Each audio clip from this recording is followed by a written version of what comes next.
Hello everyone, I'm si Virginie Casili. Example po to ng rectilinear motion. A spaceship is being propelled through the Bootes void with a position function of t cubed minus 15 over 2 t squared plus 12t minus 33 light years controlling its travel. Determine the spaceship's motion schematically and calculate the total distance traveled by it after 6 seconds. Tas ito po yung equation dito, siya po yung speed. Tapos i-derive nyo po yung ito para makuha nyo po yung velocity. Tapos i-derive nyo po ulit, once again, para makuha po yung acceleration. Tapos dito po sa velocity, yung t po ng velocity equals to 0. Then divisible po sila sa 3. Yan. Ito po yung magiging sagot. Then factorable po, ito po magiging sagot. Dito naman po, i-transpose nyo po. Ito po, yung magiging sagot. Then dito naman po, para malis yung 6, divide both sides by 6. Then ito, divisible by 3. Ito po yung magiging sagot. Tapos ito po, tatlo po na ito, critical points. Tapos dito naman po, kung gusto niya po makuha yung yung speed, yung velocity, yung acceleration, i-divide nyo lang po sila dito sa mga nila. Yan, sa mga t. Yung 0 kung saan nyo po gusto makuha. Then ito din po, itong mga to. Tapos kapag left of the origin, kaya left of the origin kasi lahat po sila dito is negative.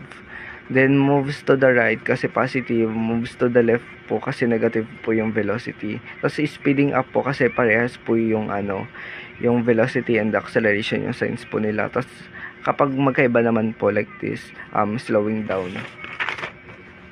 Tapos dito naman po, para makuha po itong mga to, kuha nyo lang po yung mga S like this. Kaya po lumiko yung ganito, sila po yung nag-change direction. Like, ito po yung sa 1, and yung sa 4 po. Ayan.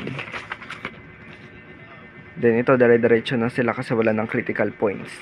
Tapos dito naman po, ito pa yung mga nag-change direction. Isalin na din po natin yung 0 and yung 6 na kukuhain po natin kanina doon sa may question na kasama. So, yan po.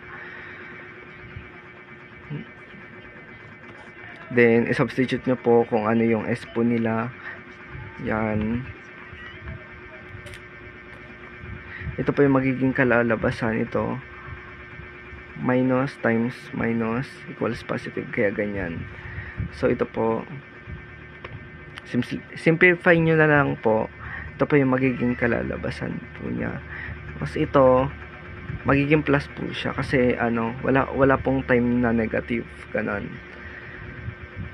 Kaya ito po yung magiging sagot, 45 light years yung total distance traveled po. Thank you po sa panonood. Thank you guys. Here we have our problem, and we're tasked to show its motion schematically and determine the total distance traveled in 3 seconds.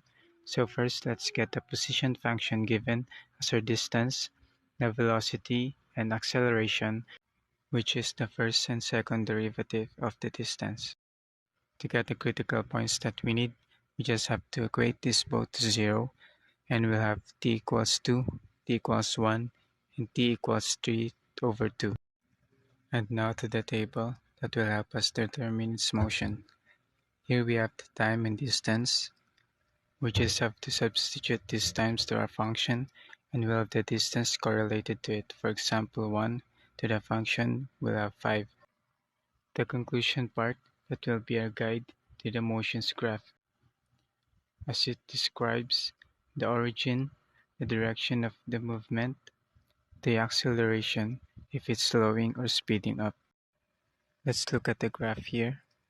Here we see the 0 at the origin as its starting point, the 4 as it moves to the right, the 5 as it changes direction, and so on with a few other more until it reaches 3 seconds with 9 meters.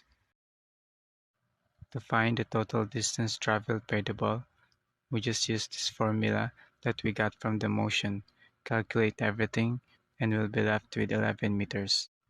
And with that, we have completed both the tasks that were given. Thank you for watching, and we hope you learned something.